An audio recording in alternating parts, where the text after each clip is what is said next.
Good evening. So, I literally just finished reading Paper Towns, like a minute ago. I finished reading the acknowledgments at the end, and then I closed the book, and then I picked up the camera. So, it is every bit as awesome and great and wonderful as I expected it to be. And I'm very grateful to Mr. John Green for writing it. And it's been a while since I read Looking for Alaska and An Abundance of Catherines, but based on my remembering of them, I would say that Paper Towns is John's best book so far. I mean, those two books were awesome as well.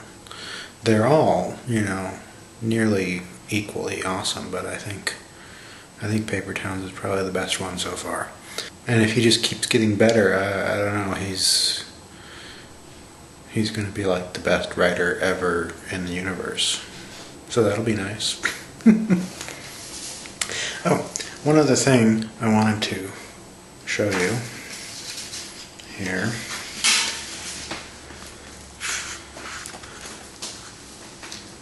See that? I got the YETI's autograph. And, okay, I got a little video on Saturday, and the YETI is actually in the video briefly, so you'll get to see her.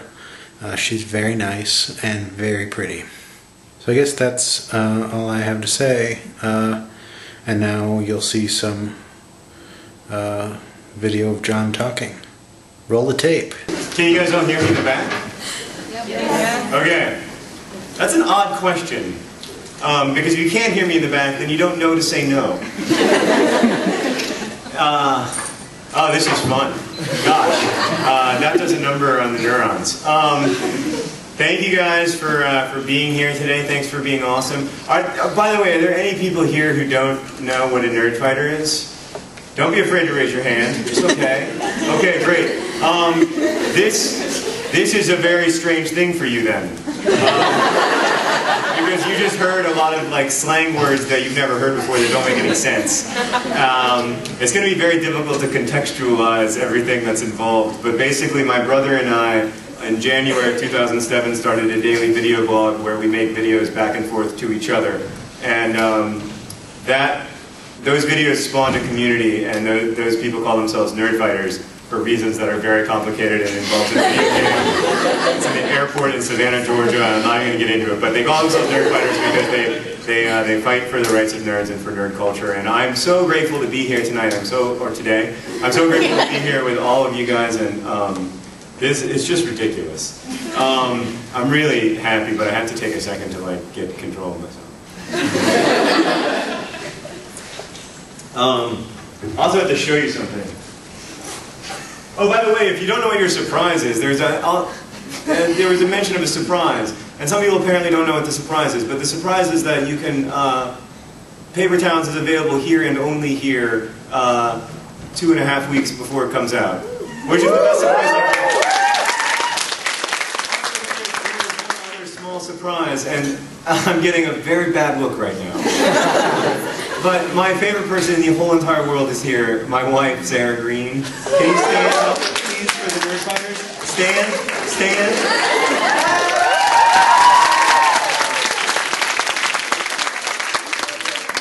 So, the YETI is real, or I hired a gorgeous actress to play it. One or the other. By the way, non-nerd fighters, it is impossible to explain to you why Sarah's called a YETI. Look at this! Isn't that cool?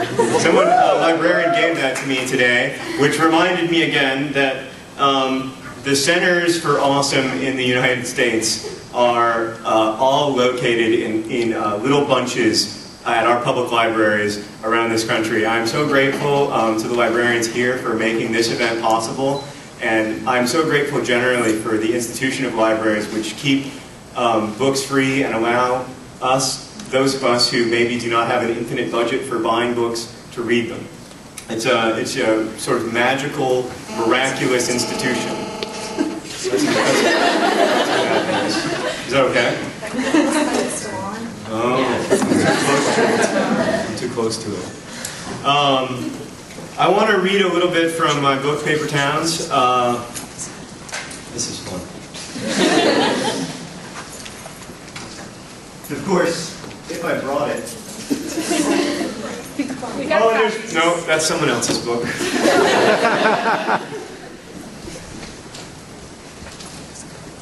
Does anyone have a copy of it?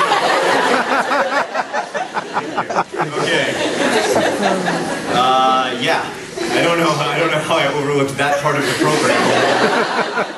I want to start by reading the epigraphs because one of them is written by it's from a poem that was written by a nerd fighter and is published in a book called Atlas, which is a brilliant book of poems and one of my very favorite. I want to begin by reading that, also because her name is Katrina Vandenberg. The book is called Atlas, and she is from the Twin Cities, and she's lived here her whole life. Her husband teaches at Metro State, and she's made of awesome. I'm not going to read the whole poem, I'm just going to read the part of it that's in the book. And after, when we went outside to look at her finished lantern from the road, I said I liked the way her light shone through the face that flickered in the dark. That's sort of what Paper Towns is about, but I decided that instead of just writing like 12 words, I would write 300 pages. There's another epigraph as well that's from a band called the Mountain Goats. Yeah, he's not here today. Wouldn't that have been a great surprise? And there's like, it's John Green and the Mountain Goats. But it's not. It's just me and the Yeti and Paper Towns. This is from the song Game Shows Touch Our Lives. People say friends don't destroy one another. What do they know about friends? And I'm going to read the prologue. This will be maybe marginally interesting for those of you who have... actually, you know what? Can you raise your hand if you were at the thing last night? That's enough people to justify not reading the prologue. I'm not going to read the prologue. Plus it's on the video blog, so if you really want to read hear the prologue, admittedly in inferior form, because I completely rewrote it immediately after reading it for the video blog, then you can just go listen to that. Plus, I'm also going to record myself reading it right before the book comes out, so you're going to have plenty of prologue. I'm just going to read from the first chapter. The longest day of my life began tardily. I woke up late, took too long in the shower, and ended up having to enjoy my breakfast in the passenger seat of my mom's minivan at 7:17 that Wednesday morning. I usually got a ride to school with my best friend, Ben Starling, but Ben had gone to school on time, making him useless to me.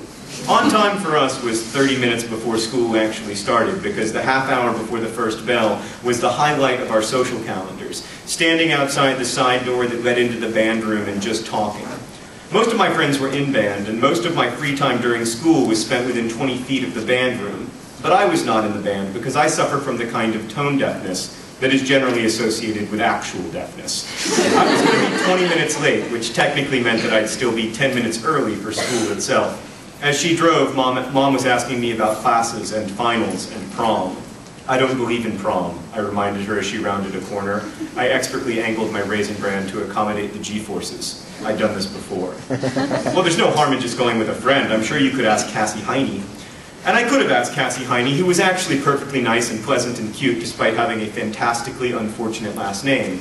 It's not just that I don't like prom, I said. I also don't like people who like prom. Although this was in point of fact untrue. Ben was absolutely gaga over the idea of going. Mom turned into school, and I held the mostly empty bowl with both hands as we drove over a speed bump. I glanced over at the senior parking lot. Margot Roth Spiegelman's silver Honda was parked in its usual spot. Mom pulled this minivan into the cul-de-sac outside the band room and kissed me on the cheek. By the way, can I work blue in this room? Looking around, looking for babies, looking for little tiny nerd fighters.